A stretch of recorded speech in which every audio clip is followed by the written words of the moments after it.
a draw is good enough for us, but I just felt that, listen, there's no easy games now, but we're at home to West Ham. Disappointed that we didn't pick up 3 points. I guess the real winners tonight are Chelsea, because they play Liverpool, but they know that just a point from their last 2 games means they're in the Champions League. So really, it does look like a straight knockout between us and Leicester. Which is why I wanted to win tonight, because even if we win tonight, the head-to-head with Leicester would mean that we still have to go and get a draw against them. But it just would have made Chelsea more honest. Yeah. You know, they go into, if they lose the game later to Liverpool, go into Wolves at home, I think just needing a draw makes a big difference. But we got to concentrate on ourselves, got to move ahead. I'm sure Ollie will look at that. Never got into our free-flowing style.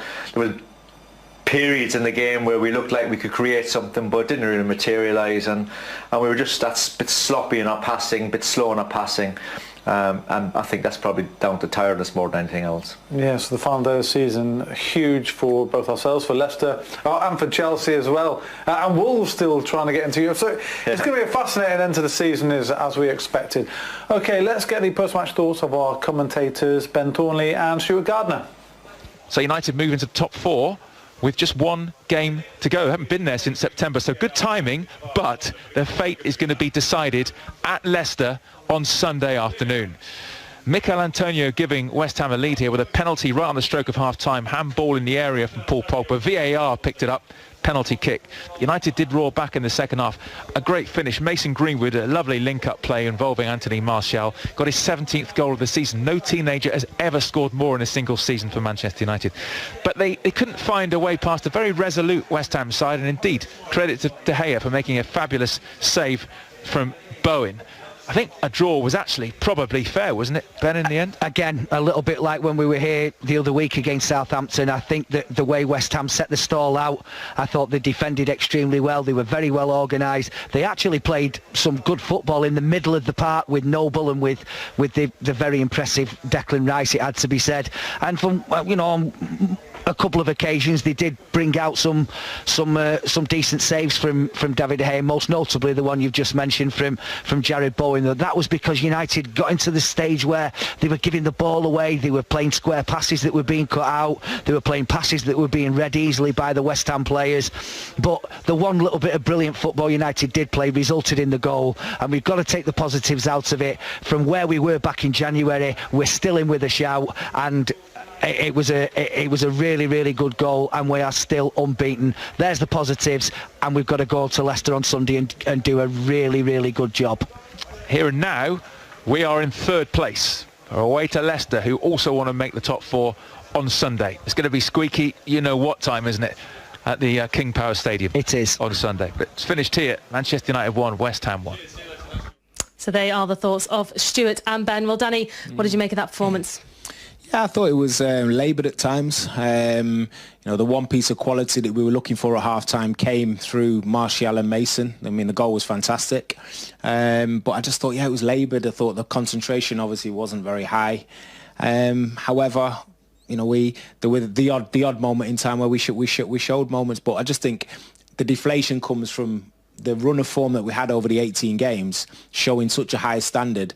Everybody wants to see that. You know, we know that if we were playing in that way, then we'd blitz most people, and it's just disappointing that you don't see that again. And I think that's where the deflation comes from. So another point closer to Champions League football, but a massive job to do on Sunday. Yeah, well, we'll get on to Greenwood's goal in just a second. But, Danny, do you reckon there was a little bit of nerves there? They knew how much was at stake. Obviously, it wasn't a must-win game, but, we sort of wanted to get that win. But now we are going into the top 4, and we need to get that win against Leicester. Yeah, I sort of sensed that from the Southampton game, really. Southampton game was like that. They scored late on. Palace, we did well. There was, obviously, we were flat on Sunday gone by. And tonight, there was a little bit of an overhang. We were a bit better, showed some better moments, but yeah, it's this point in any season when you've got to sort of nail it, which is the most difficult. It takes the most character, it takes the most courage to go and get on the ball and do the same things. But at the same time, you've got to be relaxed when you get on the ball and trust yourself. And I just think there was a few rush passes, and it wasn't happening. You know, Bruno probably didn't have his best performance tonight. Well, he didn't have his best performance tonight in a United shirt. However, he's been absolutely brilliant since he's come in. So the problem is, people set such a high standard, you hold them to that standard, and when it doesn't quite go like that, you feel disappointed. But there's always the Leicester game to look forward to, and we've got to make sure we do it. Yeah, well, someone that did step up to the plate was Mason Greenwood. I mean, what a goal, isn't it? You know, his signature move, the little scissor kick to get it through past goal. It'd be great confidence for him as well, wouldn't it? Yeah, he's a revelation. He really is. And when he's on the pitch, whether he's involved in the game a lot or whether he's, whether he's not, there's any given moment in and around the box he could produce a bit of magic. And for a teenager to score so many goals in the way that he has, and still games to go this season, is absolutely fantastic. But the move was brilliant. The little link-up play with Martial, his quick feet inside the box, and his finish. When he lifts his foot back, you think it's a goal. Yeah, and we saw as well Bruno Fernandes. There was a little bit of an incident with VAR that they could have got a red card, but does that show his fire and his drive to want to win, and maybe a little bit of frustration as well today? I think the latter. I think a little bit of frustration. Things aren't going your way. And again, I've got to roll back to when you're flying and everything's going well, you're sort of running on a bit of a cloud. And I think he was a bit frustrated today. He slipped 3 or 4 times. He didn't quite get the rub of the green. And he's been the one of the people that's been the orchestrator of a lot of the good things we've done since January. So I think he'd have been a bit frustrated. It wasn't all coming off, but it wasn't for the want of effort, because he tried hard. Right, thanks, Danny. Well, let's head back to the studio then and hear the thoughts of Sully and Dennis Irwin. Yeah, thanks to Pin and Danny for now. Back with them shortly. They were just chatting about Mason there.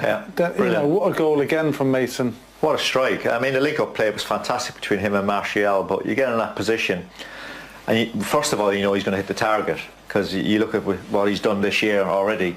He very rarely misses the target, but it's drilled low and hard, and it gives the keeper no chance. And we needed it. We really needed it. I mean, we did start the second half on a brighter note, on the front foot, and it's probably the only real bit of good football we've played on in the match. We huffed and puffed sometimes, but ran into a brick wall. You'd expect David Moyes' team to be very organised, as they were. Rice was fantastic in front of the back four, as Ben Thornley alluded to. Noble still going, experience out there, but yeah, I mean, there was a lot of ball within that centre of the park, but we just weren't quite at it. But Mason Greenwood, honestly, it was a fantastic strike, and 17 goals, brilliant. We said at half-time that we were watching as Wan-Bissaka was warming up. He came on. What difference did it make having Aaron there, a natural sort of right back? Well, he's more of a even though he's played most of his career on the right wing, it's just the timing of his runs is better than Timmy, I think. We still weren't in full stride. We still didn't create enough going forward, even down the channels, but he just offers a little bit more going forward, I think, than